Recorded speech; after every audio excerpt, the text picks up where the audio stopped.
এ নিয়ে বিস্তারিত জানাতে ক্যাম্পাসে আছেন সহকর্মী তানজিম আহমেদ। সরাসরি যাচ্ছি তার কাছে।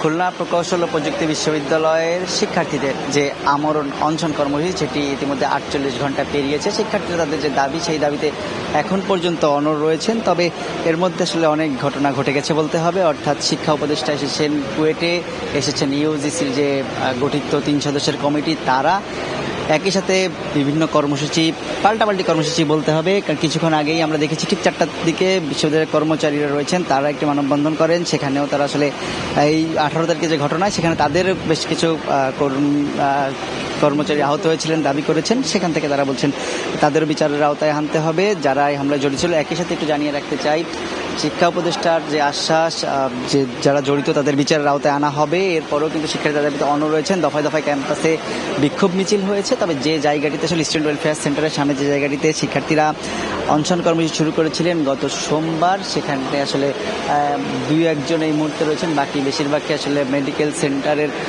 মধ্যে, যে অস্থায়ী মেডিকেল সেন্টারের মধ্যে, সেখানে নিয়ে যাওয়া হয়েছে। অর্থাৎ অতিরিক্ত গরম খুলনাতে, সেই সাথে সেই সময় দীর্ঘ সময়ের মধ্যে যে তারা বাইরে থাকাতে তারা এখানে এসে অবস্থান নিয়েছেন।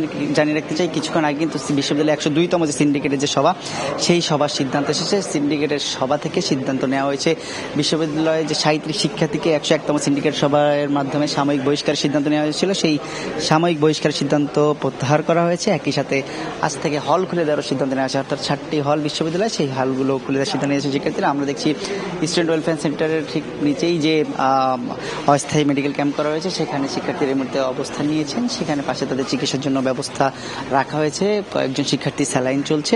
তারা আসলে এই মুহূর্তে শিক্ষার্থীরা তাদের যে অবস্থান, সেখান থেকে তারা বলছেন যে তারা যতক্ষণ পর্যন্ত তাদের যে 1 দফা দাবি ছিল সেটি আদায় না হবে, তারা এখানেই অবস্থান করবেন, তাদের অনশন কর্মসূচি চালিয়ে যাবেন। কুয়েট ক্যাম্পাসে আজকের দিনের ঘটনাগুলো যদি জানিয়ে রাখতে চাই, ঠিক সকাল 9:45টার সময় যে শিক্ষা প্রতিষ্ঠানে তিনি আসেন, তিনি শিক্ষার্থীদের সাথে ঘণ্টাব্যাপী আলোচনা করেন। সেই সময় তিনি শিক্ষার্থীদের বিভিন্ন আশ্বাস দিয়ে আসলে ক্যাম্পাস ত্যাগ করেন। এরপরে ইউজিসির মেম্বাররা আসেন। এরপর এক পর্যায়ে আসে কিন্তু দুপুরের দিকে কুয়েটের যে শিক্ষক সমিতি রয়েছে, শিক্ষক সমিতি একটি প্রেস ব্রিফিং করে সংবাদ সম্মেলনের মাধ্যমে তারা জানিয়েছেন কোনো ধরনের চাপ প্রয়োগের মাধ্যমে যদি উপাচার্যকে অপসারণ করা হয়, সেক্ষেত্রে শিক্ষক সমিতি এটি মেনে নেবেন না। একই সাথে তারা বলছেন যে এই যে আন্দোলন, এখানে তারা তাদের যে দাবি, সেই দাবি যৌক্তিক জায়গাগুলোতে সমর্থন জানিয়েছেন। তবে আলোচনার মাধ্যমে এখনো সমাধানের সুযোগ আছে বলছেন শিক্ষকরা। তবে শিক্ষার্থীরা বলছেন আলোচনার সময় বেশ আগেই পেরিয়ে গেছে। অর্থাৎ এখন তাদের যে 1 দফা দাবি, সেই দাবি আদায় না হওয়া পর্যন্ত আন্দোলন অব্যাহত থাকবে। তো কুয়েট ক্যাম্পাস থেকে শিক্ষার্থীদের যে আমরণ অনশনের সর্বশেষ খবর আমার কাছে ছিল। সরাসরি ছিলাম খুলনা প্রকৌশল ও প্রযুক্তি বিশ্ববিদ্যালয়।